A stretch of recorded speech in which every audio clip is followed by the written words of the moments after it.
Salut la gang, ça me fait plaisir de vous retrouver encore cette semaine pour l'épisode 130 de La foi vient de ce que l'on entend.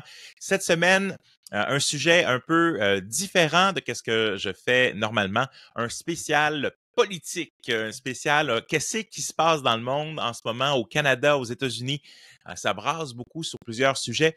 Et j'aimerais ça réfléchir ensemble. Un début du podcast, c'est de comment vivre la foi chrétienne au 21e siècle.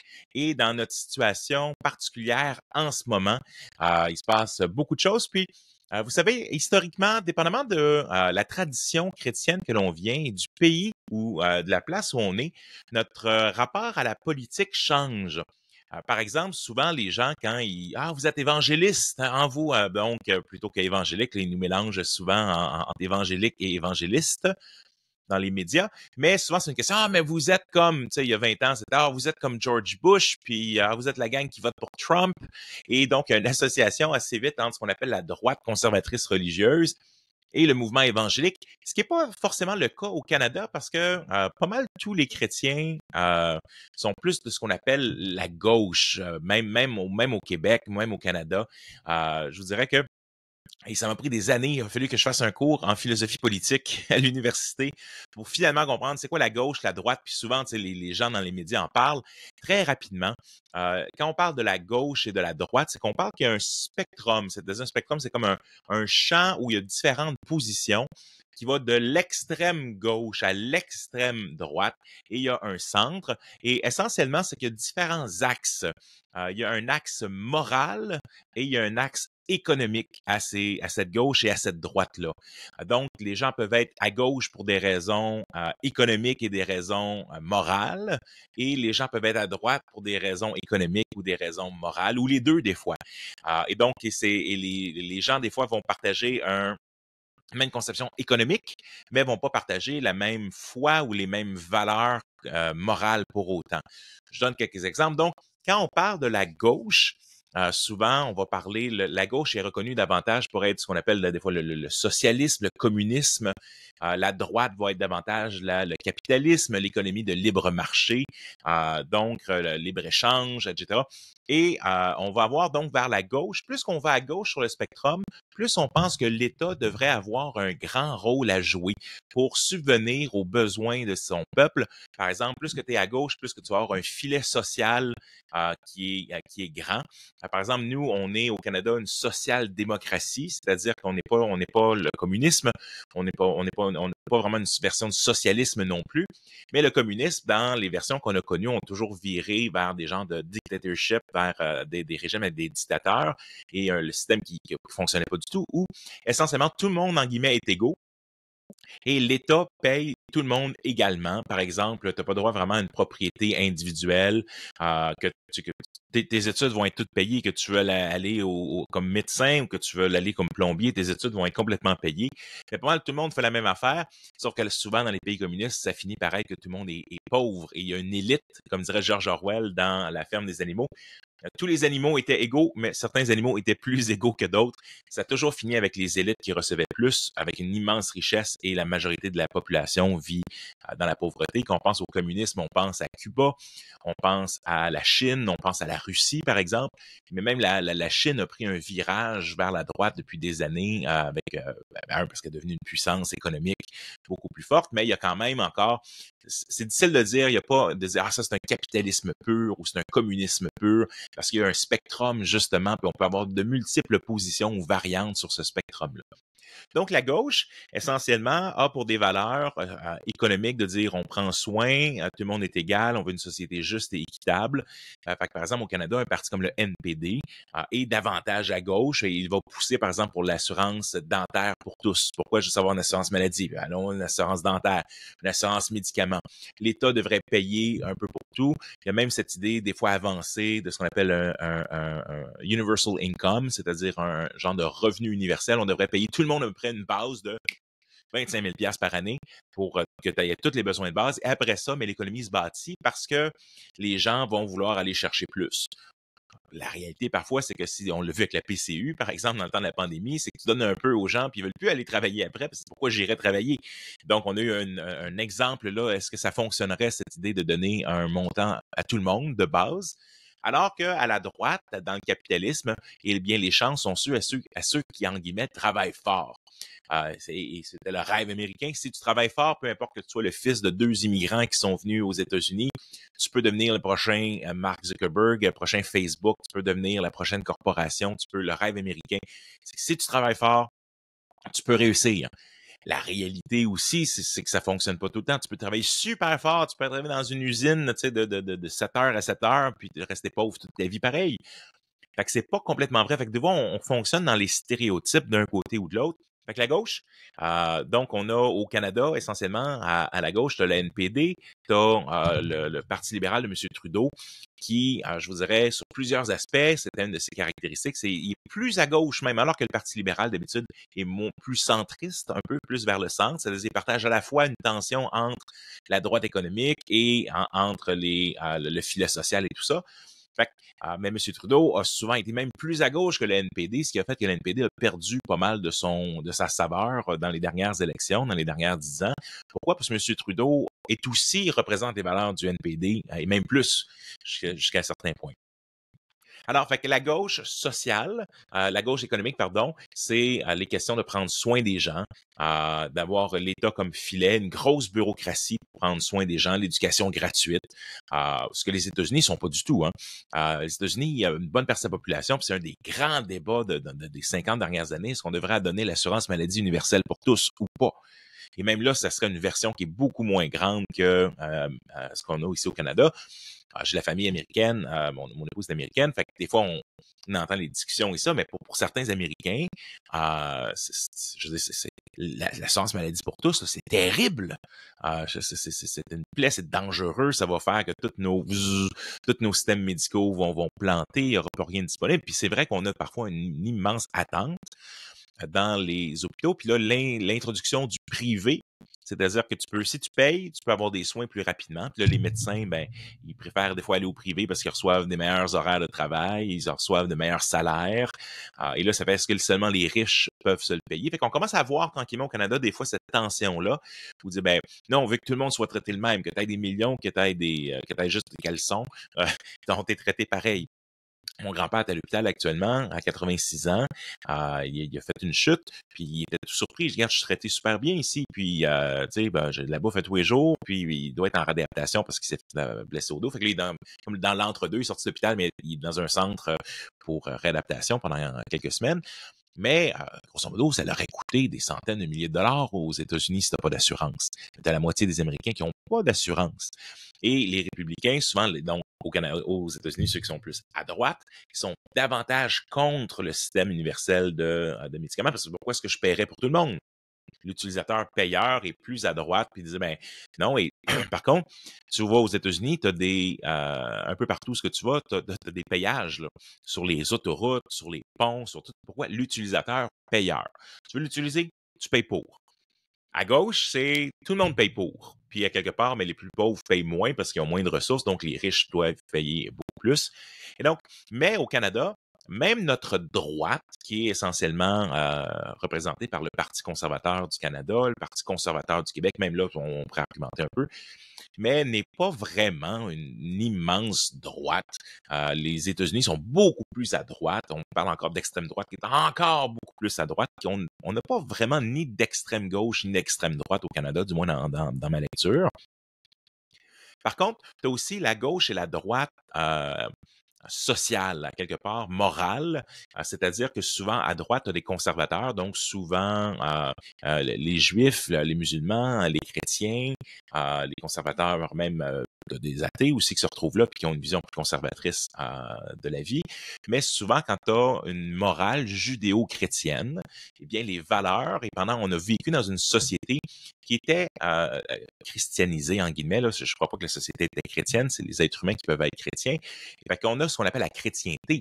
On a des pays qui pensent et qui faisaient la promotion des valeurs judéo-chrétiennes, et quand, avec une partie de la population qui avait regardé le monde au travers cette vision du monde judéo-chrétien, du bien et du mal, tel que dépeint dans la Bible et dans l'Ancien Testament, dans le Coran, certains aspects. Fait que les grandes pans des 10 commandements, puis la conception qui est biblique sur la sexualité, sur l'agir, sur l'éthique, sur ça.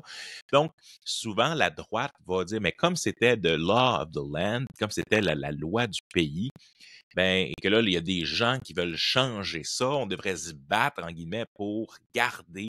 Et ça, c'est un des enjeux aux États-Unis, qui est un pays beaucoup plus christianisé euh, que nous, par exemple, au Canada.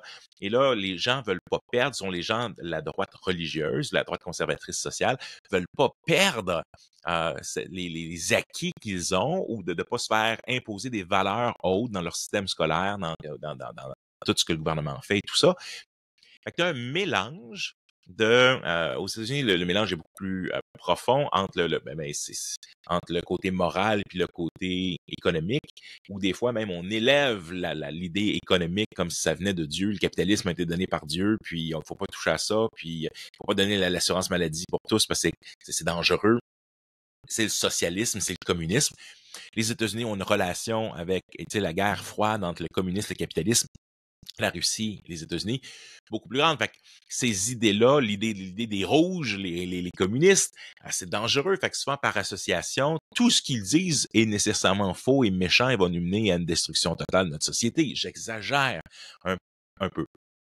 Parce que dans la réalité, il y a vraiment une phobie pour beaucoup d'Américains sur des idées qui seraient issues du communisme. Et beaucoup de gens aux États-Unis vont penser que essentiellement, le Canada, on est des communistes. Quand Pierre Elliott Trudeau va descendre avec ses longs cheveux, puis je pense que c'est son sou jaune canari aux États-Unis, il a été flagué sur une liste comme étant un potentiel communiste. Là. Donc, le Canada est souvent considéré comme ce genre de communisme. Pourquoi? Parce qu'on a l'assurance maladie pour tous, on va avoir un système d'école gratuit, même jusqu'à l'université. Bon, on comprend qu'il y a certains frais de scolarité, mais c'est absolument rien comme les États-Unis. Donc, sur ce spectrum-là, gauche et droite. La droite va dire un État plus petit. La gauche va dire plus de subventions, les allocations familiales plus grandes, tous les systèmes qui coûtent immensément cher, mais est-ce qu'on est capable de se les payer? La droite va dire plus d'utilisateurs payeurs un peu, mais on va avoir une meilleure gestion de nos finances publiques. Il faut mieux gérer, il faut gérer des budgets équilibrés pour que notre santé économique soit meilleure. Donc, il y a des discussions gauche-droite et souvent dans les élections, on va dépeindre l'autre côté comme beaucoup pire que qu'est-ce qu'il est. Comme par exemple, on dépeint le Parti conservateur comme une extrême droite, puis de l'autre côté, on va dépeindre comme une extrême gauche. Mais au Canada, c'est pas vraiment le cas. Et donc, dans ces choses-là, on va mélanger aussi, on va accuser parfois les conservateurs de dire, mais vous êtes juste des méchants bornés sur la moralité, vous voulez imposer une moralité chrétienne à tout le monde, sur l'avortement, sur le mariage de même sexe, etc., etc. Par contre, souvent, historiquement, le Parti même conservateur du Canada, même sous M. Harper, qui s'identifiait comme un évangélique, a pas poussé, sauf quand il permettait des votes libres ou à ses députés de parler librement. Il n'a pas avancé ces questions-là. Fait que la question du conservatisme religieux, quand M. Andrew Scheer était le chef conservateur, puis on a brandi, tous les médias brandissaient, mais c'était un catholique, c'était un croyant catholique pratiquant, M. Scheer, et là, on l'a brandi comme si il allait faire une chasse aux sorcières pour l'avortement, comme aux États-Unis, tout ça. Écoute, monsieur, il ressemble à un teddy bear, là, le monsieur, puis super gentil, puis il a fait la promesse de ne pas ramener cette question-là. Fait que c'est juste que les médias aussi vont dépeindre l'ennemi contrairement, en guillemets, pour le faire dépeindre dans des mauvaises lumières. Aux États-Unis, c'est encore pire. J'écoute, je m'intéresse beaucoup à la politique. J'écoute MSNBC d'un côté, puis Fox News de l'autre, puis je regarde les deux. Je me disais, les deux sont tellement dans le champ là, sur la vision du monde. C'est incroyable qu'ils ne voient pas leurs angles morts. Ils sont tellement loin l'un de l'autre. Ils filment le même événement, ils voient deux choses complètement différentes. Mais aussi, les annonces présidentielles, quand tu es en élection, tu dépeins l'ennemi comme Satan, puis je veux dire, c'est vraiment, c'est intense, là, les attaques personnelles qu'il peut y avoir et tout ça. Fait qu'il y a au Canada quand même un peu de comment est-ce qu'on va dépeindre là, avec le gouvernement Trudeau, tu sais, qui va identifier, ah, mais vous voyez, le gouvernement d'Alberta, qui est conservateur, par exemple, on va en parler un peu plus tard, c'est après que Tucker Carlson, un ancien hôte de Fox News, qui a des idées particulières bien souvent, est venu faire une conférence, puis là, c'est l'influence des Américains, puis de cette droite américaine, il faut faire attention pour que ça vienne au Canada. Puis on va souvent dépeindre M. Poilievre, qui est le chef conservateur, qui va être en liste pour être premier ministre contre M. Trudeau aux prochaines élections. On essaie de le dépeindre comme si c'était Trump. Il faut comprendre qu'entre les idées républicaines ou les idées plus de droite et le caractère moral et la personnalité de M. Trump, il y a toute une différence, mais l'idée, c'est que Trump est pas mal vu par tous les Canadiens comme étant un danger ou quelqu'un de vraiment couicoui, là. Ce qui fait que tu regardes M. Poilievre, puis c'est pas M. Trump pour 2 cents, mais c'est l'image qui va être donnée. Donc, on gagne la politique, on gagne par l'image que j'envoie, que je réussis le message à faire passer. Et souvent, nos débats, bien que j'aime bien regarder, je regarde aussi avec mes enfants, on en discute après, mais on regarde les débats, que ce soit fédéral ou que ce soit provincial, mais c'est rarement à propos de la vérité. Hein. C'est rarement à propos réellement de l'heure. Tu sais, par exemple, on a la fameuse taxe orange de la dernière élection provinciale, où M. Legault accusait Gabriel Nadeau-Dubois et le NPD au Québec de cette taxe orange, d'aller taxer les gens avec des véhicules qui émettent trop de choses. Puis voyons donc, puis c'est quoi un véhicule orange? Puis là, il a brandi ça comme une peur pour pas que les gens votent pour le NPD. Et là, un an et demi après, à peu près, même M. Legault prend cette exacte même idée-là, puis la met la met en action. Fait que c'est comme, fait que la vérité, il y a un petit livre de Schopenhauer qui est assez sympa, très petit. Vous pouvez trouver ça chez Renaud-Bré dans la petite section Mille et une nuits, là, sous l'art de toujours avoir raison. Et comment tu utilises les sophismes pour avoir toujours raison? Mais souvent, la politique, c'est plus des sophismes que d'autres choses. Alors, ça, c'est le spectrum gauche-droite. Le centre, souvent, on a plusieurs partis de centre. Je dirais le Parti libéral du Canada, du Québec, par exemple, le Parti centre. Le Parti québécois est aussi un parti de centre. Le parti, même le Parti conservateur est davantage un parti de centre. Fait qu'on on est pas mal tout au centre au Canada. Puis il y en a qui sont un peu plus à gauche, un peu plus à droite, mais on est pas mal tout dans le centre. Et sur les politiques économiques, dans la réalité, souvent, le Parti libéral, le Parti québécois, puis la CAQ, blanc, bonnet, bonnet blanc, au point de vue, où ça va changer, c'est peut-être sur la langue. NPD va un peu plus loin dans des idées, gratuité scolaire, gratuité d'autobus, gratuité, donc ils veulent souvent donner une gratuité et tout, mais à part ça, mais même eux, ils sont pas immensément loin là, sur le spectrum. Par contre, dans nos médias, on a les médias de droite, un peu ce que serait Fox News aux États-Unis, on n'a pas ça. On a peut-être True North, par exemple, ou certains Rebel Media, mais même là, c'est difficile à les prendre au sérieux. Pour qu'ils s'adressent, ça ne veut pas dire qu'ils n'ont pas raison parfois, mais la réalité, c'est qu'ils ne sont pas vraiment là non plus. Fait qu'on a, tous nos médias sont essentiellement de gauche-centre. On pourrait argumenter que le Journal de Montréal, par exemple, TVA, se trouve un peu plus à droite, Radio-Canada un peu plus à gauche encore, pas mal plus à gauche, mais ça reste quand même qu'on se ressemble tous, même s'ils remettent certaines choses en question. Je pense qu'ils font bien de le faire. Je pense qu'il y a une belle réflexion chez plusieurs chroniqueurs du Journal de Montréal. Donc, les gens disent « Ah, mais voyons donc, pourquoi? Le Devoir aussi, la presse aussi. » Mais je pense que il y a une réflexion de remise en question. Je pense que dans une culture de cancellation, que le Journal de Montréal parfois va se permettre de pouvoir nous faire réfléchir sur l'identité de genre, sur les idéologies un peu de très, très gauche qui nous arrivent. Puis comment de remettre en question aussi M. Trudeau. Mais ça, c'est pas mal, c'est le plus à droite. Le Journal de Montréal, je ne le vois pas comme quelque chose qui est super à droite, parce qu'il y a des chroniqueurs dans le journal qui sont aussi de gauche, ou plus à gauche. Fait que, je vous dirais, la vision qu'on a au Canada, elle est elle est monotone ou monochrome, il y a juste une couleur. Puis il faut être conscient de ça quand on fait une réflexion critique, parce qu'on peut pas juste gober, parce que oui, tous les médias disent ça, oui, que t'as voir TVA, CTV News, Global, Radio-Canada, ils vont pas mal tout dire la même affaire. Fait que c'est sûr que c'est difficile d'avoir un angle différent quand tous les médias disent essentiellement la même chose et que plusieurs d'entre eux sont financés par les fonds publics, puis là doivent récolter Puis on va le voir que l'idéologie assez de gauche sur toute la culture, la cancellation, la théorie critique de la race et tout ça, qu'à Radio-Canada, on donne même des séminaires obligatoires aux employés pour ça. Mais c'est financé par l'État. Donc, il faut faire encore une fois attention, parce que dépendamment de l'État, puis c'est quoi sa volonté de transmettre des idéologies. C'est pas qu'il faut croire à de la conspiration pour penser que les gens ont un agenda. Un agenda, c'est quoi? Ben, quand j'ai une plateforme électorale, j'annonce qu'est-ce que je veux faire, puis il y a des choses que je veux faire que j'annonce pas. Puis mon but dans la vie, c'est d'amener mes choses qui sont vraiment importantes pour moi, pour qu'on puisse trouver une façon de faire passer des votes pour que ça devienne une réalité. Fait que le Parti conservateur a un agenda, le Parti libéral a un agenda, le Parti NPD a un agenda, puis des fois, on fait des compromis. T'sais, le NPD canadien a dit aux libéraux, si tu veux pas tomber en tant que gouvernement, parce que c'est un gouvernement minoritaire, c'est-à-dire qu'ils ont pas, s'ils font un vote en chambre puis qu'ils perdent le vote, on s'en va en élection. Grosso modo, là.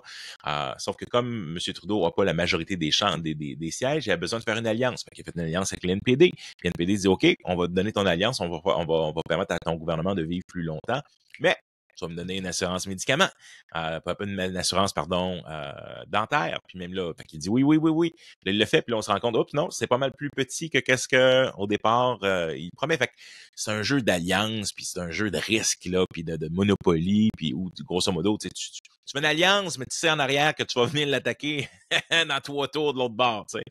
Fait que, Jésus, quand il a dit... ne soyez pas comme les gens de ce monde qui s'arrachent le pouvoir puis qui écrasent les autres. C'est pas ça le leadership. Le leadership, c'est de venir servir puis d'aimer. Puis on passe à côté de ça. Puis la seule façon d'aimer, mais c'est d'avoir un amour sacrificiel, d'aimer le pauvre, l'orphelin, les gens dans le besoin, puis de pas y aller pour moi, mais d'y aller et vraiment d'être un véritable serviteur. Fait que ça fait partie de...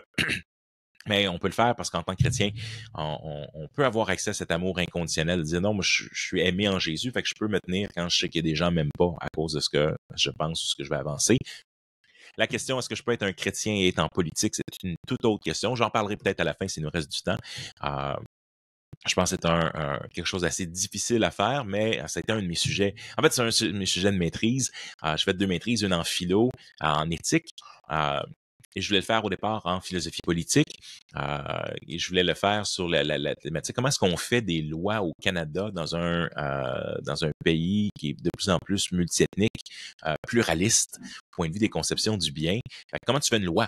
Personnellement, on avait un temps, il y avait des musulmans en Ontario qui voulaient imposer la loi de la charia, puis dire, est-ce qu'en tant que musulman, on peut imposer la loi de la charia? C'est quelqu'un qui vole, on y coupe la main, l'ablation du clitoris pour les femmes, etc. Et là, la Charte canadienne dit, mais non, tu peux pas, tu peux pas faire des lois à l'encontre de ce que les lois canadiennes ont. Et donc, toutes ces questions-là, parce qu'on a des conceptions du bien différentes. Il n'y a pas tous les Canadiens qui pensent la même chose, comme M. Trudeau va parfois l'affirmer. Alors, est-ce qu'un chrétien peut être en politique? Ben, je pense que oui, d'un côté, mais est-ce qu'il est là pour avancer la moralité chrétienne? Mais la moralité chrétienne, je suis profondément persuadé que c'est une affaire de cœur. Je veux dire, tu peux bannir l'avortement demain matin, puis ça va pas empêcher les cliniques clandestines d'avoir des avortements, puis c'est une mentalité de société, une mentalité de gens. On change le cœur des gens un à la fois.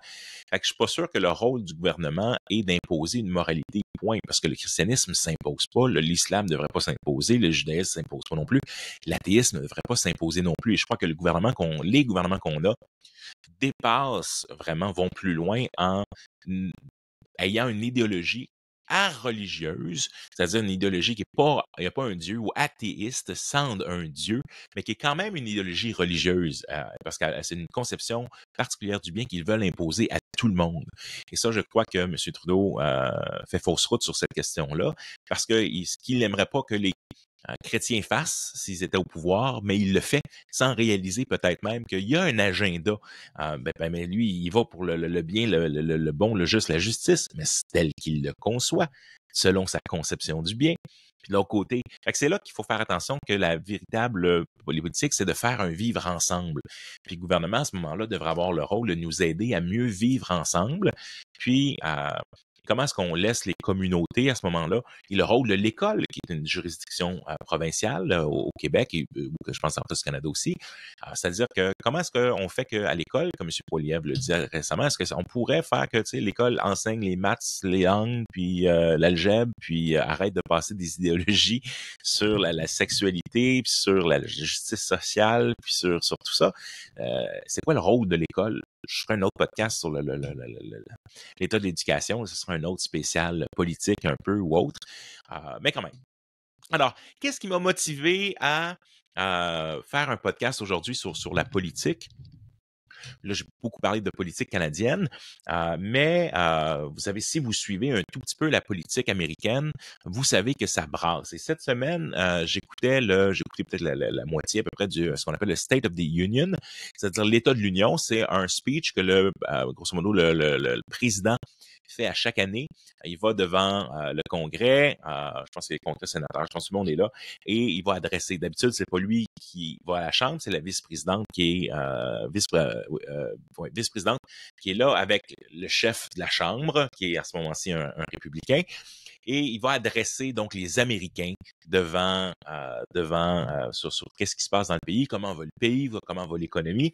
Et là, nous étions dans celui avant les prochaines élections. Fait que c'est particulièrement important, particulièrement parce que on vient grosso modo de finir, le reste des pacotilles, là, mais on vient de finir les primaires républicaines, c'est-à-dire on vient de choisir le candidat. Il va être officiellement mis là, dans quelques mois, mais il n'y a plus d'autres candidats. Tous les autres se sont retirés. Monsieur Donald J. Trump va être le candidat, à moins vraiment que quelque chose arrive, va être le candidat. Et même malgré le fait qu'il y a 4, 5 procès, même certains criminels, certains par rapport à qu'est-ce qui s'est passé avec l'assaut du Capitole. Donc, le 6 janvier, quand on a fait la passation des pouvoirs, 6 janvier 2021 déjà. Et donc, M. Trump avait plus ou moins encouragé la foule à aller au Capitole et la foule a commencé à péter les portes. Il y a des policiers, des gens qui sont morts. Les sénateurs ont dû s'en aller avec le Secret Services, puis les gens par des couloirs secrets, puis toute la quête. Et donc, M. Trump est accusé, entre autres, d'insurrection. Puis là, c'était une des questions que plusieurs États ont même voulu retirer M. Trump de la capacité d'être président en disant, mais il a participé à une insurrection, ça va à l'encontre du 14e amendement de la Constitution. Mais c'est une grosse affaire les États-Unis, puis la Cour suprême a un pouvoir même plus haut que les politiciens. Et M. Trump avait émis plusieurs... il y avait pendant sa vie un juge à la Cour suprême aux États-Unis est élu à vie. Quand il meurt, il est remplacé. Fait que c'est super important, donc, pour un enjeu, est-ce que c'est un républicain ou est-ce que c'est un démocrate qui est au pouvoir? Parce que si il y a 2 ou 3 juges de la Cour suprême qui vont décéder, puis que je suis capable de placer mes propres gars, ben, j'ai de bonnes chances que pour les 30 prochaines années, ça fait la balance va pencher plus du côté républicain ou démocrate. En ce moment, elle penche plus du côté républicain.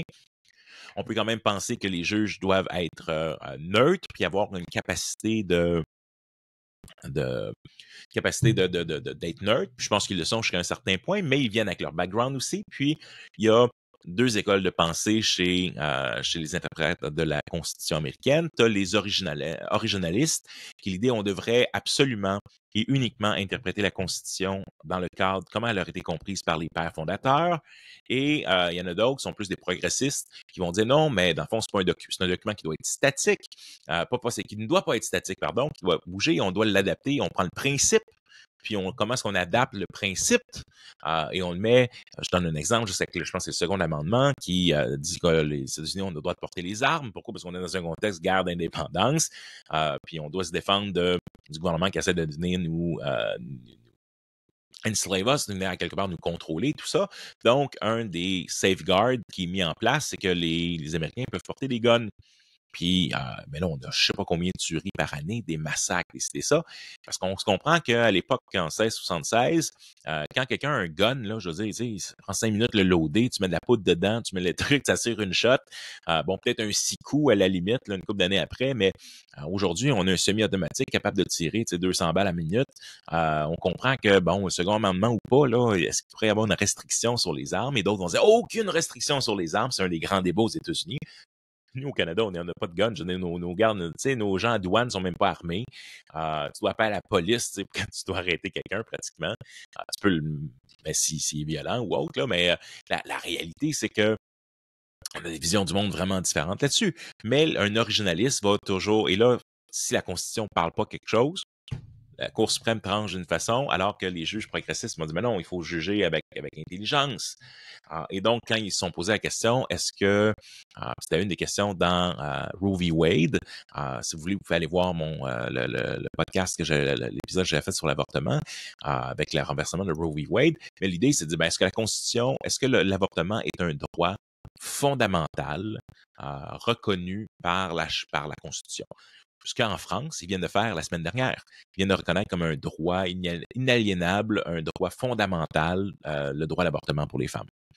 Donc, ils ont posé la question aux États-Unis, puis ils ont dit, mais la Constitution ne parle pas de ça. Puis, je veux dire, en 1676, mais effectivement, la Constitution, l'avortement, c'était pas une question.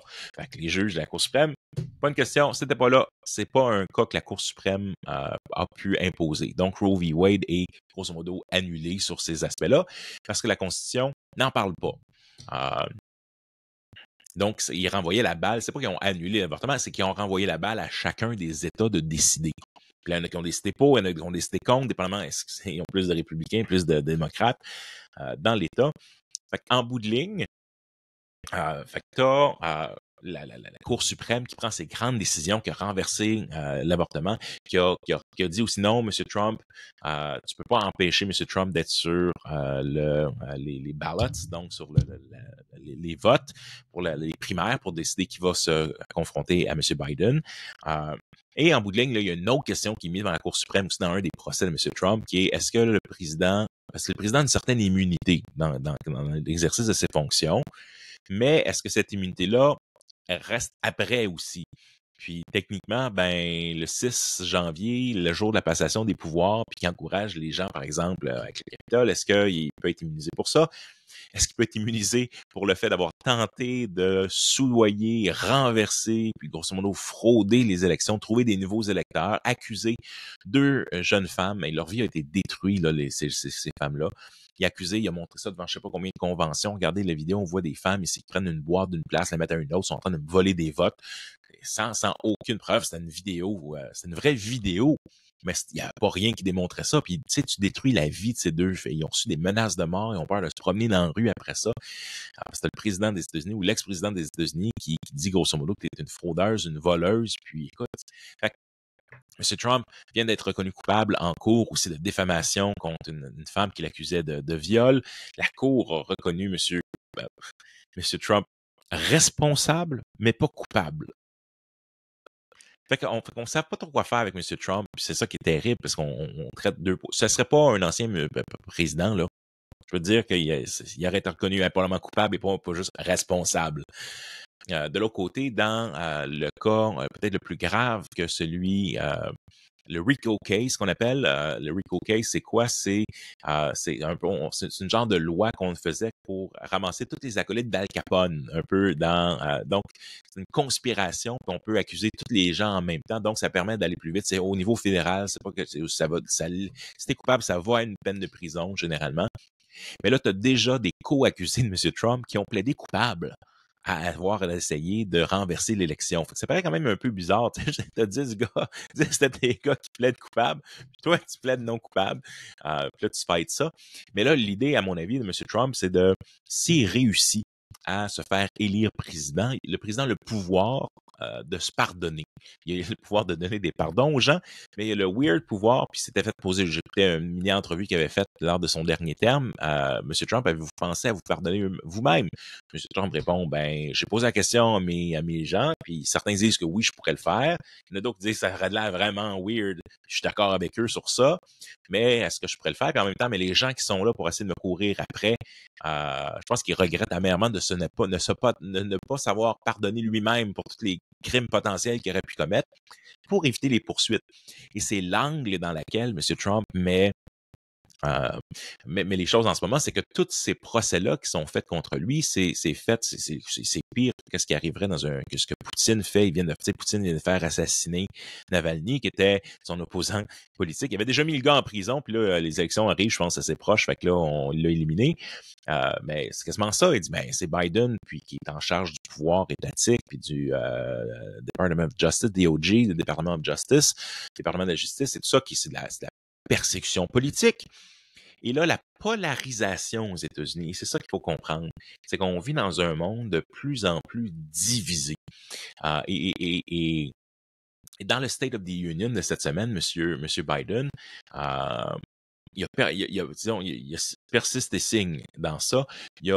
Certains l'appellent un boxeur, là. Il est sorti, certains ont dit on n'a jamais vu un State of the Union aussi violent. Dans l'attaque qu'il a faite, il a jamais nommé M. Trump, mais la majorité de son discours parlait de mon prédécesseur, telle chose, telle chose, telle chose. Il y a les juges de la Cour suprême sont dans sa face, là, puis il est en train de leur dire, écoutez, vous avez erré, je peux pas comprendre, grosso modo, comment vous avez pu prendre une décision comme ça avec Roe v. Wade, mais si je suis réélu, je vais faire de nouveau que l'avortement will be the law of the land again. Ça va faire que ça va être la loi partout au pays pour avoir ce droit inaliénable, comme on a en France, là, qui vient d'être fait, par exemple. Fait que là, ce qui est triste, et c'est ça qui est difficile, c'est que Biden vient de faire, au travers de cette adresse-là, ce discours-là, l'avortement comme le cheval de bataille central. Outre le fait que M. Trump, imaginez donner à M. Trump, qui est un voleur, un fraudeur, un dangereux psychopathe, etc., les boutons nucléaires. Il vient de dire dernièrement, M. Trump a dit des choses assez weird là, dernièrement. Donc, il dit, écoute, si les gens de l'OTAN, les pays qui sont en alliance avec nous, payent pas leur juste part, regarde, que la Russie les attaque, man. En plan dire, si tu payes pas ta juste part, les États-Unis, on paye pour tout le monde, là, c'est assez. Il disait ça déjà dans son terme, mais là, hey, si vous payez pas, là, que Poutine vous attaque. En voulant dire, c'est moi, je viendrai pas à votre aide. Puis ils encourageaient également. Il exagère, il parle en hyperbole, souvent, M. Trump, mais la réalité, c'est qu'il a quand même dit ça. Et donc, en faisant de l'avortement, et je pense qu'une des raisons, c'est politique. Parce que les États qui ont, il y a les élections de mi-mandat et il y avait à la fois, parfois, tu votais pour, mettons, le gouverneur, tu votais pour le sénateur, et là, tu pouvais faire des référendums dans différents États sur la question, est-ce que vous voulez, oui ou non, qu'on permette l'avortement ou pas. Donc, il y avait différentes questions, dépendamment. Et la majorité des États auxquels ils se sont fait poser la question ont voulu conserver. Donc, les républicains ont perdu les places où ça a eu lieu. Fait que je pense que Biden capitalise sur le fait de dire on va tellement faire peur aux gens avec la question de l'avortement que les gens disent non, OK, on a beau être républicain sur certaines choses, mais on veut pas, l'avortement c'est important, puis ça va faire que les gens militants pour l'avortement vont sortir en plus grand nombre, puis ça va nous donner une victoire électorale. Je pense que c'est un peu la réflexion en faisant ce cheval de bataille-là, mais en attaquant la Cour suprême. Et il y a deux Amériques, et les deux, autant M. Trump que M. Biden, vont traiter l'autre, grosso modo, de enemy of the people. On a des gens qui n'aiment pas l'Amérique et qui veulent le détruire. Puis c'est le danger. M. Biden parlait d'une des plus grosses attaques de la démocratie qui a été faite. Puis que ce jour-là, il est content d'être là parce que c'est un jour quasiment aussi important que avant la déclaration en 1944. En 1940, quand est-ce qu'ils sont arrivés en guerre, les États-Unis? 43? 43-44, quand les États-Unis me semble, arrivés en guerre. C'est peut-être même plutôt, bref, c'est pas grave. Écoutez Oppenheimer, là, vous aurez bonne date. Mais et à quelque part, il dit c'est qu'on est à un moment aussi charnière que ça. Et pourquoi? Parce qu'il voit l'arrivée de M. Trump au pouvoir de nouveau, par exemple, comme un danger pour la stabilité du monde entier. Fait que tu regardes tout ça, et là, tu sais, ma fille me posait la question hier, ma plus vieille, elle dit, qu'est-ce que tu vois d'ici 20 ans? Tu sais, souvent, en étant étudié en philosophie, m'intéressant beaucoup à la philosophie éthique, politique et tout ça, tu sais, je me rappelle en 98 parler de qu'est-ce qui allait arriver, par exemple, mariage de même sexe, puis après ça, il y avait eu en 97-99, la Cour suprême avait statué sur l'échangisme, par exemple. Je dis, est-ce que c'est criminel, l'échangisme au Canada? Là, on finit par dire non, il faut pas que ce soit fait sur la place publique, mais si c'est fait entre adultes consentants, ben, une fois que tu enlevais la Bible du code criminel, ben, qu'est-ce qui nous dit qu'est-ce que la sexualité, qu'est-ce qu'un enfant, qu'est-ce que... tu sais, bon, au point de vue de la charte, ben, si tous les Canadiens sont protégés, puis je disais déjà ça en 98, tous les Canadiens sont égaux, peu importe leur orientation, leur âge, leur sexe, leur nationalité, tout ça, ben, pourquoi est-ce que des personnes de même sexe peuvent pas se marier ensemble?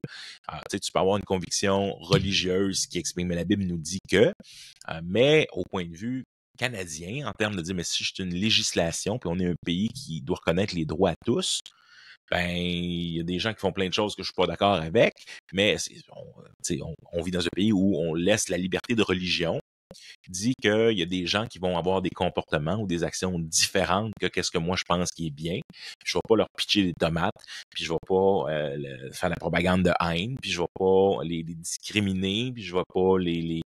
Fait que, ben, j'avais vu un peu tout ça venir avec, après ça, je disais, après ça, la légalisation, pour moi, du cannabis, ça va venir. C'est fait que j'avais vu ces diverses choses-là venir un peu juste en regardant les tendances. Fait que c'était intéressant de dire, hey, cette question-là, où est-ce qu'on s'en va d'ici 20 ans? Puis, ce que je lui disais, c'est que ça m'a fait réfléchir. Puis je dis, mais je pense, honnêtement, si Jésus revient pas avant, parce que il y a des chances que Jésus revienne, là, mais quand tu regardes l'ensemble de ce qui se passe actuellement, je pense qu'on est vraiment, on va dire en anglais, on the verge, sur le bord d'un conflit mondial. Qui est plus prononcé. Je pense qu'on a déjà un conflit mondial avec la situation qui se passe en Russie puis avec l'Ukraine. C'est-tu la Suède qui a embarqué dernièrement dans l'OTAN? Qui disait à ces gens, il faut se préparer à la guerre. Puis il disait aux gens, préparez-vous, faites-vous des packs à la maison, achète-toi une radio qui fonctionne à manivelle pour que tu puisses recevoir les informations parce qu'il va arriver quelque chose. Je voyais une autre chose que je pense que l'OTAN travaille un peu sur le Nord. Donc, le Nord canadien, on est des voisins à la Russie, au Canada, avec le Grand Nord et tout ça. Fait qu'on protège un peu plus le Grand Nord. Il y a quelque chose. Monsieur Macron, Emmanuel Macron, le président français, qui disait dernièrement, il rappelait les gens, écoutez, on peut pas mettre de côté l'idée qu'il faudra envoyer des soldats. Monsieur Biden a dit dans son adresse cette semaine qu'il faut pas que les États-Unis oublient l'Ukraine, puis il faut donner de l'argent puis des armes, parce que là, les gens commencent à être écœurés après 2 ans de guerre, à peu près. Est-ce que ça va donner quelque chose? Non, il faut continuer, mais il a fait la promesse de ne jamais envoyer de troupes, de soldats. C'est une tension aussi, puis je pense que c'est une tension hypocrite que nous avons. On leur donne des armes, on leur donne de l'argent, on leur donne des jets, on leur donne des tanks, on leur donne de tout. Mais on est en guerre, là, je veux dire, est-ce qu'on peut s'assumer un peu plus? Puis les atrocités que Poutine fait vivre au monde, c'est juste qu'on veut pas, mais là, on veut pas avoir une guerre plus grande. Ben, la réalité, là, c'est qu'on est là. Fait que je pense qu'il y a définitivement quelque chose qui va arriver de ce point-là, parce que je pense pas que Poutine va reculer. C'est un peu un stalemate en ce moment, là. C'est un genre d'égalité, les gens sont pas capables d'avancer plus loin, mais il y a quand même beaucoup d'atrocités qui sont commises là. Est-ce que les États-Unis pourraient même potentiellement être proches d'une éventuelle guerre civile ou un clivage encore plus grand? Parce qu'il y a 2 Amériques. Il y a réellement 2 Amériques. Et si on écoute après le State of the Union, il y a une réplique républicaine qui est faite. Donc, c'est toujours un sénateur républicain qui vient répondre avec un discours. Et là, ils ont choisi une dame, début quarantaine, sénatrice qui était à la fois mère de famille. Donc, ils l'ont filmé dans sa cuisine avec l'idée que tout ce que Biden est en train de faire, il veut détruire la famille canadienne et rendre les choses difficiles pour nos enfants. Et la question des enfants, je pense que c'est là qu'on est prêt à se battre. On est prêt à se battre pour nos enfants. Et donc, dans toutes les questions d'identité de genre, de choses comme ça, où les enfants et le futur des enfants est en jeu, mais les 2 côtés sont prêts à se battre et à voir l'autre comme un danger. C'est là qu'on est, mais aux États-Unis, on l'est sur tellement de choses. Et les républicains, tout le monde est tellement cantonné loin. Mais qu'est-ce qui arriverait? Je veux dire, si quelque part, d'un bord ou de l'autre, si M. Trump devient président pour un 2e terme, je peux pas imaginer facilement qu'est-ce qui va se passer parce qu'il y a plus de limite. Je veux dire, au départ, j'avais écouté un de ses livres sur la présidence, puis il s'était entouré de plein de gens. C'est la première fois qu'il était président, qui connaissait les choses. Mais pour la 2e, je peux t'assurer qu'il va s'entourer de gens qui pensent comme lui, qui vont dire oui. Fait qu'il y aura plus de filtre de gens pour un peu le filtrer comme c'était dans la première présidence. Qu'est-ce qui arrive s'il perd, s'il reconnaît pas qu'il perd, s'il encourage, il a quand même dit en plein débat présidentiel contre Biden la dernière fois, il dit, Biden il pose la question, est-ce que tu peux dénoncer les white nationalists, donc grosso modo le Ku Klux Klan, là, puis les gens nationalistes extrémistes qui pensent que juste les Blancs sont bons et tout ça. Et Trump répond, mais comme qui? Comme les Proud Boys répond, qui est un des groupes de white nationalists. Puis Trump va répondre essentiellement du bout des lèvres, c'est pas bien ces affaires-là, but Proud Boys, be ready. Il dit quelque chose, mais écoute, je me rappelle pas les mots exacts, là. On va dire stand back and stand by. Moi, si je me trompe pas, c'est ça. Stand back and stand by. Puis, en voulant dire, recule, là, mais sois prêt. Sois prêt à quoi? Écoute, eux autres, là, loud and clear, ils l'ont compris. Le président des États-Unis a collé une gang de white nationalists à se tenir sur le qui-vive au cas que quelque chose arrive. Fait que je veux dire, qu'est-ce qu'il veut dire? Et c'est là que un deuxième mandat de M. Trump serait quoi? Par contre, pour les républicains, et même beaucoup de républicains ne voteraient pas pour M. Trump comme candidat, mais la réalité, c'est que s'ils ont le choix entre Biden, puis les idées républicaines que Trump quand même défend et a défendues, ben, ils vont voter pour les idées républicaines. Mais ils vont, quitte à mettre Trump au pouvoir de nouveau. Et particulièrement si M. Biden fait de l'avortement un des sujets de l'élection, est-ce qu'on pourrait arriver à une guerre civile éventuellement aux États-Unis, comme on a eu par le passé? Je ne sais pas. Ce serait plus facile si les pays, tous ceux qui sont à gauche, vous allez à gauche du pays, tous ceux qui sont à droite, vous allez à droite du pays. Si on avait des États où juste des républicains, juste des démocrates, juste des chrétiens, juste des athées, vivent en communauté. Puis c'est ça le problème de vivre un multiculturalisme. Et c'est un des défis du Canada. M. Trudeau a dit clairement qu'il voulait faire du Canada le premier État post-nationaliste. C'est qu'on accueille tout le monde, puis on n'a aucune identité propre en tant que Canadien. Mais on a en tant que chrétien, j'ai une identité propre, en tant que musulman, tu as une identité propre, en tant que juif, tu as une identité propre, en tant que bouddhiste, tu as une identité propre et des valeurs, une conception du bien, en tant que sikh, tu as une identité, des valeurs, des convictions. Fait que c'est pas qu'on n'a rien, puis là, on est tous capables de travailler bien ensemble. C'est pas aussi facile que ça. Fait que, est-ce qu'on pourrait arriver, je sais pas. Qu'est-ce qui va arriver? En plus, tu mets Israël dans l'enjeu. Les États-Unis ont toujours été un fort appui à Israël, même pendant la guerre, pendant que ils sont en train de se battre contre la Hamas, t'as d'autres pays qui pitchent des roquettes, des choses comme ça, puis c'est les porte-avions américains puis les destroyers qui les interceptent. Fait que, garde la paix, sauf que là, les États-Unis, vice-présidente, il y a quelques semaines, a dit c'est assez. C'est assez, ce que vous faites à Gaza, il faut que les gens puissent avoir de l'aide, il faut que vous arrêtiez, c'est assez. Puis essentiellement, M. Biden aussi commence à dire la même chose. Fait que si, la réalité, c'est que si les États-Unis se retirent et disent, OK, non, là, vous êtes allé trop loin, on retire notre support ou notre défense. Écoute, il y a une gang de gens, la guerre de 67, par exemple, où Israël a détruit tous ses ennemis des nations autour en 6 jours. Écoute, il y a beaucoup de gens qui attendent pour pouvoir détruire Israël. Fait que la déstabilisation, la guerre avec la Russie, la Chine qui aime pas trop qu'est-ce qui se passe non plus, puis qui, si elle avait décidé à vraiment sider, elle siderait probablement avec la Russie. Israël qui est à ce point-là, avec le gouvernement qui est en train de dire il faut le lâcher. Puis honnêtement, c'est pas parce que tu t'appelles Israël que tu as toujours raison. Puis ça, je pense que des fois, les chrétiens, on a discuté à voir ça parce qu'on aime bien Israël à cause de la descendance de l'Ancien Testament, puis le rôle qu'on pense. Il y a plusieurs positions sur qu'est-ce qui va se passer avec Israël dans les temps de la fin. Personnellement, j'ai tendance à penser que Paul fait une différence entre l'Israël, alors je ne vais pas rentrer là-dedans beaucoup, mais on va dire le véritable Israël, c'est le reste, c'est-à-dire c'est comme dans l'Ancien Testament, c'est ceux qui sont véritablement sauvés et les gentils chrétiens, donc les chrétiens non juifs qui ont été rajoutés, l'Israël de Dieu dans le Nouveau Testament, c'est le reste, c'est les juifs, un groupe de Juifs qui ont mis leur confiance dans le Messie et l'Église païenne qui est avec eux. Mais je crois quand même qu'il y a une possibilité. Je suis pas quelqu'un qui affirme très fortement que l'échiquier des temps de la fin, parce que je crois pas qu'il est immensément clair. Par contre, est-ce que il se peut qu'il y ait un rôle pour l'Israël national dans cet échiquier ou ces choses qui vont arriver d'ici la fin? Je pense que oui. Je pense qu'on le voit dans l'Apocalypse, on le voit ailleurs avec l'idée, tu sais, bon, ils verront ceux qui l'ont percé, quand il revient, mais c'est parce que les Juifs ont encore un rôle à jouer dans tout ça. Puis le fait qu'Israël soit redevenu une nation en 48, la guerre de séjour en 67, la restauration de l'hébreu, qui était une langue essentiellement morte, les gens qui sont revenus d'un peu partout pour venir en Israël.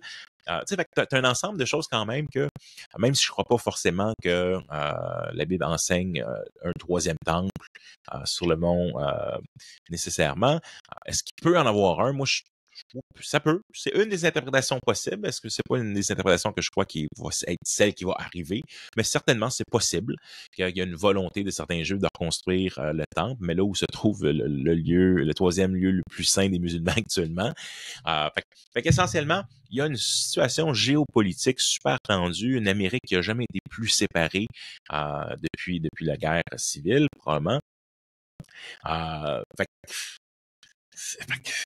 que c'est important ce qui se passe, puis en même temps, ça a des enjeux pour nous en tant que chrétiens. Puis on a cette division aussi au Canada. On l'a de plus en plus et on le voit gauche-droite. Et là, on commence à avoir un retour du pendule. Tu sais, je pense que Monsieur Poilièvre disait avec raison, il a accusé le premier ministre d'imposer ses idéologies radicales sur les enfants des autres. Puis ça revient aux enfants. Rappelez-vous tout à l'heure quand je disais le problème, c'est que là, on commence à poser la question de nos enfants. Il y a quelques semaines, la première ministre d'Alberta, Danielle Smith, est venue de l'avant avec une proposition pour changer, pour mettre en place des choses importantes sur toute la question des droits trans ou de protection des enfants. Et elle est arrivée avec plusieurs choses. Une opération, limiter les opérations de changement de sexe après 18 ans. 2, que les parents soient avisés s'il y a un changement de nom ou de prénom qui est fait pour l'école. Si l'enfant demande un changement de nom ou de prénom à l'école, de se faire appeler différemment. Et une protection du sport féminin. C'est-à-dire que pour protéger les femmes, puis le droit des femmes, on va protéger le fait que si tu es un homme biologique, c'est-à-dire si tu es né homme, non, tu ne pourras pas participer dans des Jeux olympiques ou des compétitions ou des choses qui sont avec des femmes biologiques. D'ailleurs, ça m'a fait réfléchir, parce que c'est tout un débat. Ce qui arrive, c'est que, par exemple, tu es un athlète. Tu es un athlète correct, mais qui n'est pas dans les meilleurs hommes. Tu deviens, en guillemets, une femme et tu vas pour concourir dans les mêmes dans les mêmes sports et tu gagnes plus que toutes les femmes qui sont les meilleures au monde. Pourquoi? Parce que les hommes biologiques ont un avantage. J'ai regardé sur YouTube un peu, il y avait, il posait la question sur cette question-là, puis tu as un groupe d'écoles secondaires de gars qui se battent contre genre une équipe championne, olympique ou bien élevée de soccer. Puis les jeunes secondaires ramassent les championnes filles. Pourquoi? C'est parce qu'il y a une différence, il y a des différences fondamentales entre les gars et les filles. Puis c'est quand même drôle, tu dis, on veut empêcher les hommes biologiques de venir dans des compétitions qui sont pour les femmes. Mais pourquoi est-ce qu'on n'argumente pas pour l'autre bord? Pourquoi est-ce qu'on ne veut pas empêcher les femmes biologiques de compétitionner avec les hommes? C'est parce que les chances que les femmes biologiques réussissent à gagner s'ils vont avec les hommes biologiques, ça marchera pas. Fait que c'est juste intéressant. Fait que juste au travers le sport, au travers le grand bon sens, on voit qu'il y a, il y a des différences fondamentales. Et cette idée que le genre est complètement fluide. Les gens veulent faire une différence de plus en plus entre le sexe et le genre. Le sexe, c'est l'organe génital que tu as à la naissance et le genre, c'est comment est-ce que tu t'auto-identifies. Mais les gens veulent faire une différence. Mais la réalité, j'entends de plus en plus où les gens disent « Pourquoi tu me ramènes la biologie? Pourquoi tu me dis que je suis pas, par exemple, pourquoi je peux pas compétitionner avec des femmes biologiques si je suis un homme biologique qui est maintenant devenu une femme? » Non, non, la science n'a rien à voir là-dedans. Et c'est ça l'affaire, c'est qu'on arrive à un point où l'idéologie, elle est tellement fortement avancée qu'on finit par dire ça, ce que je pense que je suis trumps la science. C'est-à-dire que la science met ça en arrière aussi, ça n'a aucune importance, c'est juste comment je me présente. Mais c'est là quand tu es rendu que tu peux mettre la science complètement de côté en disant ce que je pense à propos de moi-même est plus important que qu'est-ce que la science avance ou annule la science, annule les scientifiques. Même chose. Fait que donc, l'idée d'opération après 18 ans, je lisais un article dans la presse où il y avait une experte, je pense pas du tout qu'elle est chrétienne, il y avait une experte sur les questions de dysphorie de genre et de transition et tout ça. Puis il disait, dans la réalité, 80% des jeunes, une fois qu'ils ont passé l'adolescence puis le début des jeunes adultes, se réalignent sur leur sexe biologique. C'est-à-dire qu'ils ont beau se poser plein de questions, puis ils passent par un moment difficile, puis de questionnement, puis c'est pas un moment facile, ils sont souvent marginalisés, ils vont vivre beaucoup de choses. Puis ça, on veut pas que les jeunes vivent cette chose-là, ou se sentent marginalisés, ou se sentent, on veut les accompagner, on veut les aimer. Mais l'idée, c'est que 80% reviennent quand même. C'est-à-dire qu'il y a beaucoup de ces jeunes-là qu'on va pousser. Puis aujourd'hui, il n'y a pas d'outils diagnostiques. Je me suis beaucoup intéressé à la question. Il n'y a pas d'outils diagnostiques. C'est-à-dire, est-ce que tu viens voir le médecin, tu lui dis, mais moi, je pense que je suis né dans le mauvais corps. Est-ce que je veux changer? Le médecin, il n'y a aucun outil marqueur objectif. Il dit, oui, tu as raison, non, tu n'as pas raison. On va avec l'autodiagnostic du patient. Et ce qui est dangereux actuellement, c'est que le gouvernement Trudeau a passé des lois et qui font que les spécialistes, que ce soit les thérapeutes, et on peut même étendre ça aux pasteurs jusqu'à un certain point, et la loi québécoise va même un peu plus loin dans cet aspect-là, mais qu'essentiellement, un jeune qui vient de voir, qui se questionne sur sa sexualité, la loi maintenant dit qu'on n'a pas le droit on peut discuter avec lui, c'est correct de discuter avec lui, de l'accompagner, tant et aussi longtemps que mon intention de départ n'est pas de le garder dans son sexe biologique. En d'autres mots, j'ai pas le droit et on n'a pas le droit de dire à quelqu'un qui se questionne, écoute, je pense que tu devrais rester ou as-tu pensé à rester ton sexe biologique Et ce que ça fait, c'est que même s'il y a un certain droit à l'accompagnement ici, les gens ont peur. Les gens ont peur de perdre leur job, de faire la une du Journal de Montréal et la nouvelle loi passible d'emprisonnement maintenant au Canada, mais ça fait que on pousse tous ces enfants-là à faire une opération super rapidement ou avoir des bloqueurs d'hormones qui empêchent donc la puberté ou d'avoir de la barbe ou le développement d'une poitrine ou à l'inverse de développer une poitrine. Il y a un ensemble de choses qui peuvent être faites, mais ce que la première ministre d'Alberta finit par dire, écoute, on ne permet pas aux jeunes de conduire ou de boire avant 21 ans. Ils peuvent pas voter. Ils peuvent même pas techniquement fumer. Puis là, on leur permettra de faire des décisions qui vont avoir un impact sur toute leur vie. Non, attendons qu'ils soient adultes pour prendre ces décisions-là. Fait que c'est pas d'ostraciser ou de dire aux gens, t'as pas le droit de prendre les décisions que tu veux. Mais quand on touche à des mineurs, ben, à quelque part, les deux côtés sont là. Il y a un côté qui dit, Madame Smith ici va dire, c'est qu'à quelque part, c'est abuser les enfants que de leur pousser cette idéologie-là à ce point-là.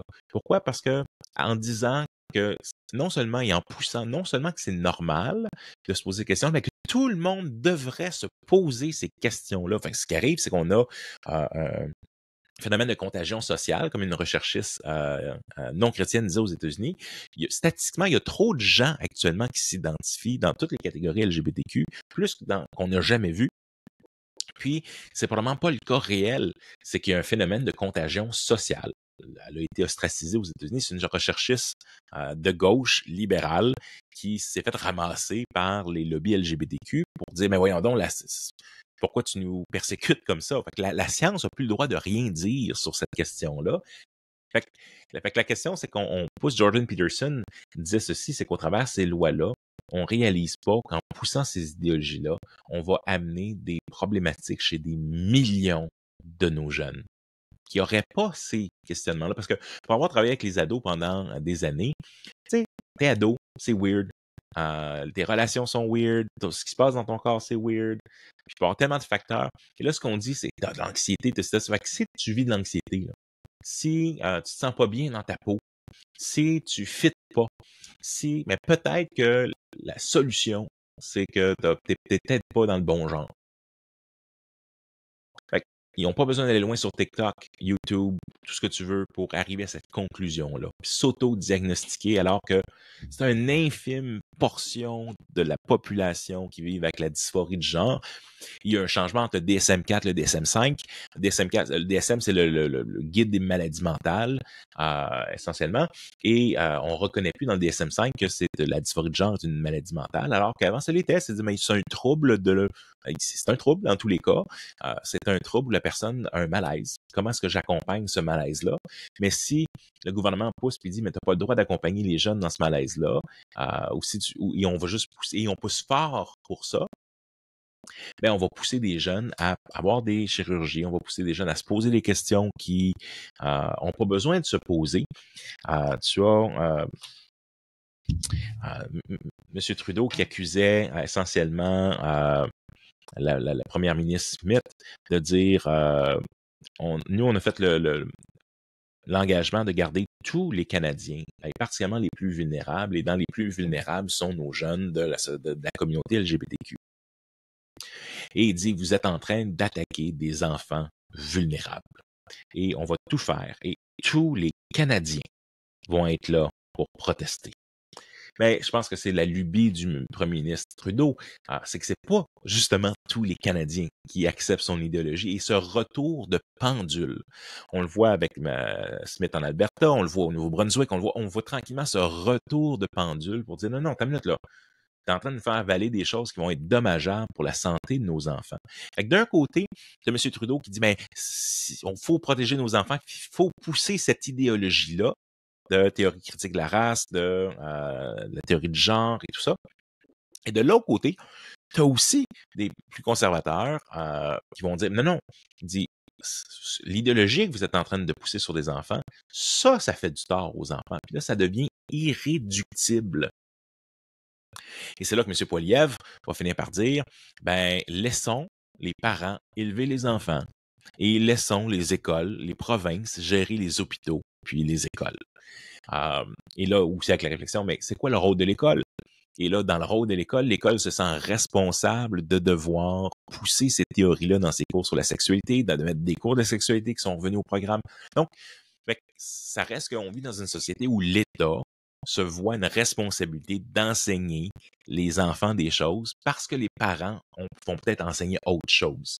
Et là, tu as un État qui veut enseigner et qui fait une promotion très militante d'une conception, non seulement de la sexualité, mais de théorie critique de la race, théorie de genre, et plusieurs choses comme ça, qui sont des idéologies qui sont des idéologies radicales sur certains points. Il y a des bonnes choses, comprenez-moi bien, qu'on voit dans la société actuellement sur l'égalité où on veut faire beaucoup de travail pour enlever le racisme, pour pas que personne soit ostracisé ou se sente mis de côté. Il y a beaucoup de choses qui sont mises et qui sont des bonnes choses là-dessus.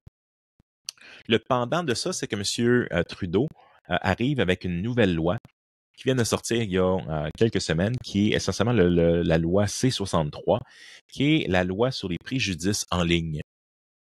Grosso modo, M. Trudeau est en train de passer une série de lois pour contrôler le contenu qui vont être particulièrement dans les YouTube ou dans les podcasts ou dans les choses, les productions canadiennes, qui vont devoir s'aligner avec les valeurs canadiennes.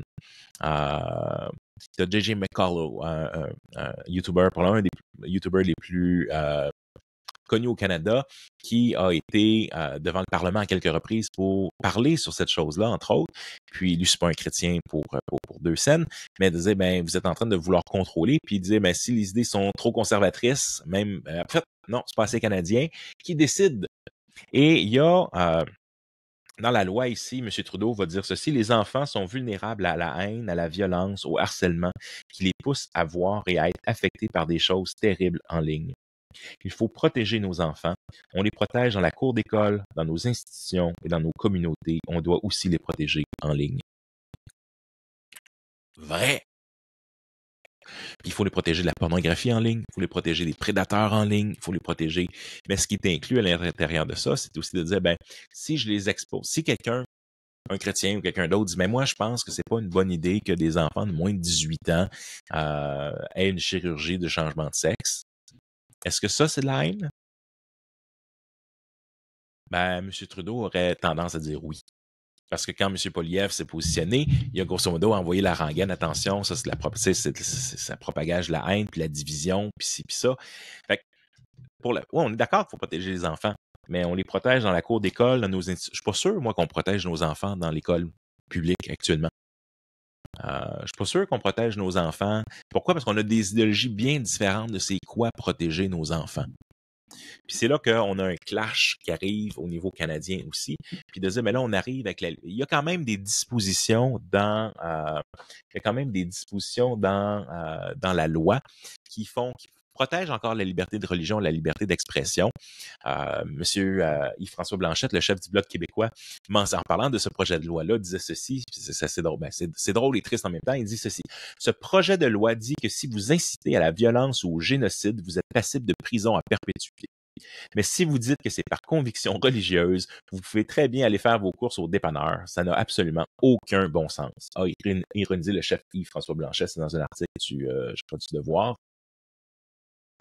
Fait que, ce qui est intéressant, c'est que effectivement, il y a une clause de dire, ben, c'est pour protéger les chrétiens, les juifs, les musulmans qui ont des convictions religieuses sur la sexualité. On met une clause d'exception-ish. Mais en même temps, combien de temps va-t-elle être appliquée? On met sur le gouvernement québécois, par exemple, sur sa loi contre ce qu'on appelle les thérapies de conversion.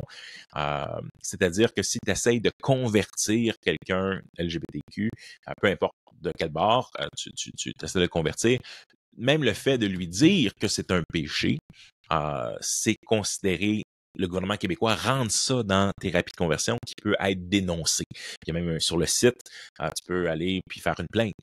Fait que, je pense que ces exceptions-là vont pas tenir la route longtemps parce qu'on arrive à un clash entre une vision morale judéo-chrétienne et parce que si Dieu n'existe pas, si on est juste un accident dans l'univers, il n'y a pas de bien, il n'y a pas de mal en soi, sauf le mal qu'on veut en communauté, ce qu'on décide qui est bien et mal en tant qu'être humain.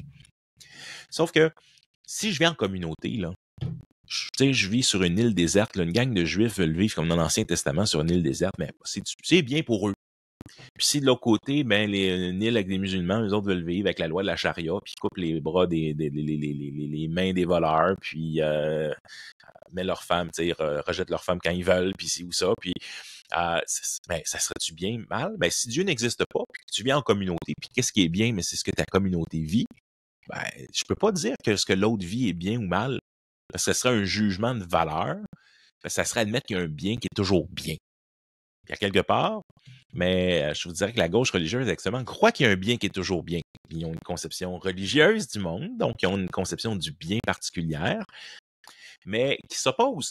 Le problème, c'est là, on est tous ensemble. Ben, comment on décide?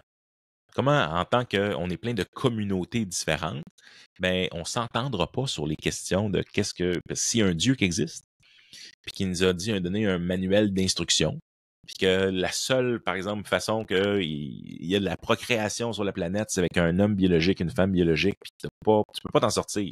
Même si tu fais une mère, même si tu fais de l'insémination artificielle, tu as quand même eu besoin d'un mâle biologique puis d'une femelle biologique. Tu peux pas t'en sortir. Fait que si Dieu qui a instauré la vie a un manuel, puis un manuel pour le bonheur de l'être humain, ben c'est une différence de s'il n'y a pas de Dieu, puis je dois décider pour moi-même qu'est-ce qui est bien, qu'est-ce qui est mal. Si je dois décider pour moi-même, qui décide? Chaque communauté. Mais là, je poserai la question, si, je sais pas, la Saskatchewan se sépare du Canada, devient un État indépendant, puis décide que le sacrifice d'enfants est une bonne chose, est-ce qu'on va pas se sentir un devoir moral d'aller puis de l'empêcher? Sur quelle base? Fait que c'est là que non, puis de la même façon, si M. Trudeau, avec sa conception particulière du bien, veut tout faire pour imposer à mes enfants sa conception morale du bien et du mal, ben, il est prêt à venir imposer à mes enfants. Fait que c'est là que je vous dirais ce qui se passe sur la scène politique actuellement au Canada, aux États-Unis, tout ce vent de changement.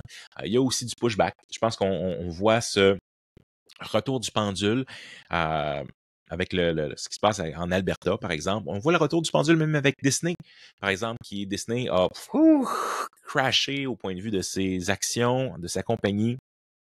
Tous les films qu'ils ont fait dans la dernière année, grosso modo, ont tous crashé au point de vue monétaire. Disney Plus a crash aussi.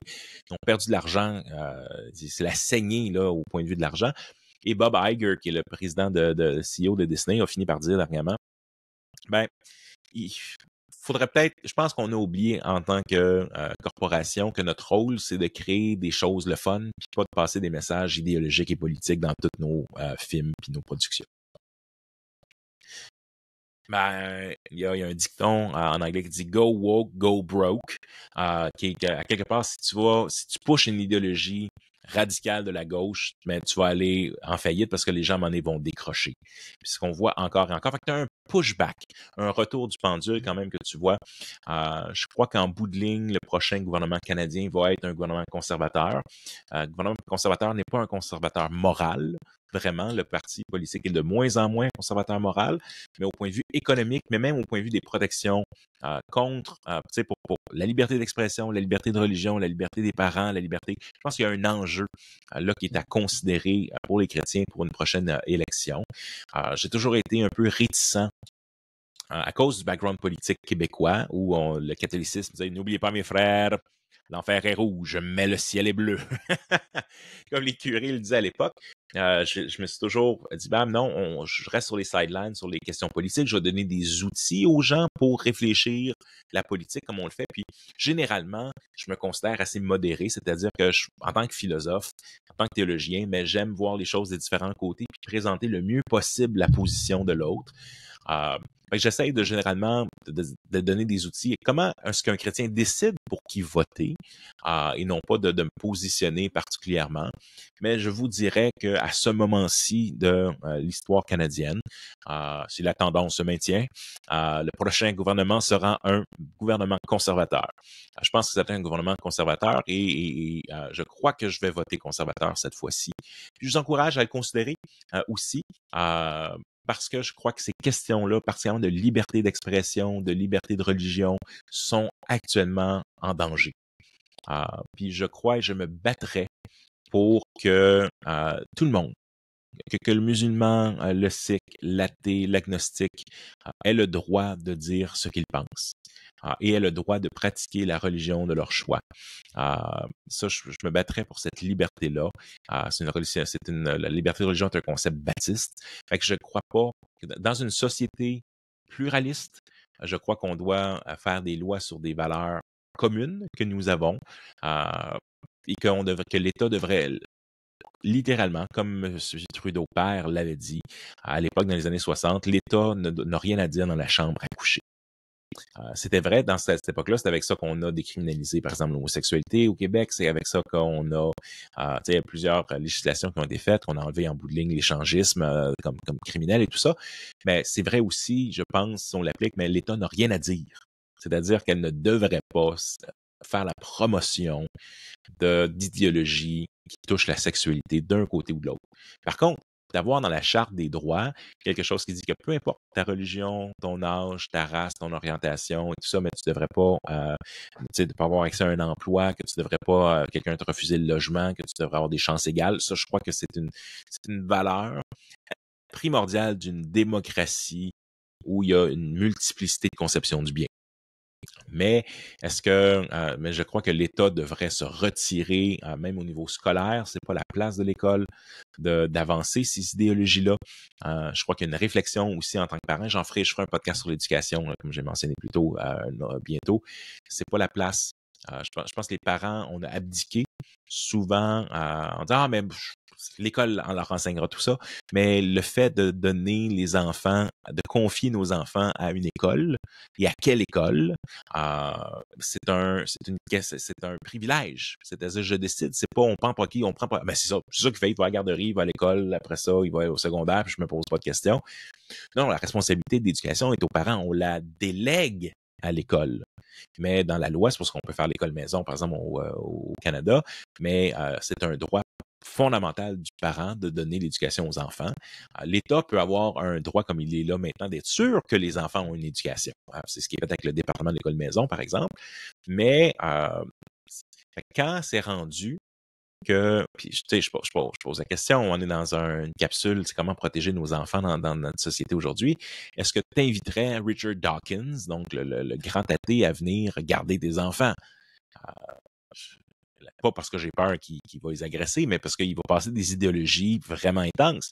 Mais on envoie nos enfants, puis on les met devant des films, puis on les met avec les idéologies radicales de la gauche, puis puis on se rend pas compte que, comme le disait Voddie Baucham, un pasteur américain bien connu, ben, si tu envoies tes enfants à Rome pour se faire éduquer, mais il faut pas que tu t'étonnes s'ils parlent comme des Romains, puis ils pensent comme des Romains quand ils reviennent. Puis c'est là que l'école est plus que juste des matières en ce moment. Il y a une idéologie qui est passée. Ça, je pense qu'il y a des sérieuses questions à se poser en tant que parent chrétien aussi là-dessus. Alors, écoutez, spécial politique, j'ai parlé pendant un bout sur ça. J'espère, peut-être que si tu t'intéressais pas à politique, je serais surpris que tu sois rendu jusqu'à la fin du podcast aujourd'hui. Mais donc, c'est ça. Écoutez, déjà à 1h15, je garderai le catéchisme pour une prochaine semaine. Que le Seigneur vous garde, puis que le Seigneur nous aide à naviguer puis à réfléchir comment être des chrétiens, puis comment être des lumières. Parce que, grosso modo, c'est les cœurs, un à la fois, de briller pour Jésus, puis de parler à Jésus de d'autres, puis que ce trou en forme de Dieu qui est dans leur cœur, ben, seul Jésus-Christ peut le remplir. Que le Seigneur vous bénisse. On se revoit la semaine prochaine.